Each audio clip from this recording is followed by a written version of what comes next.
أفلاطون والمدينة الفاضلة. ياسر العظمة يكرم في ميادين الحياة، صاحب رواية ألف ليلة وليلة لكن بنكهة شامية. العظمة يكرم بجائزة التفوق مدى الحياة. صور لنا فن راقي كأنه الحكواتي، يجمع لنا القصص من هنا وهناك، ونحن نستمع له ونعيش معه أجواء الحكاية، ونحس أننا معه نشارك أبطال المرايا في الظهور. يحكي لنا الحكواتي أبو مازن بالقهوة ونحن نجلس بجانبه ونستمع إليه بإنصات وشغف قصص المرايا التي تعكس قضايا المجتمعات، ويرويها لنا بواسطة أبطال المرايا الذين أدوا أدوارهم على أكمل وجه بكل براعة واقتدار، كأنهم بشوات لكن من عهد مضى.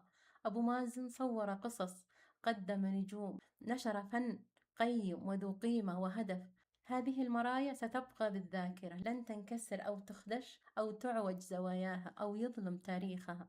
المرايا صور وحياة تنتمي لمجتمع يتحدث عن كل شيء، يروي لنا لوحات يسلط الضوء على أحداث حدثت بوقتها. ها هو عميد الأدب العربي، الممثل السوري شكسبير الكلمة، ياسر العظمة، الذي صنع تاريخا خاصا به، صنع لنا عالم جميل لكنه من وحي الخيال. كرمه آل الشيخ وزاده هيبة ووقار ورفعة وشموخ وتشريف.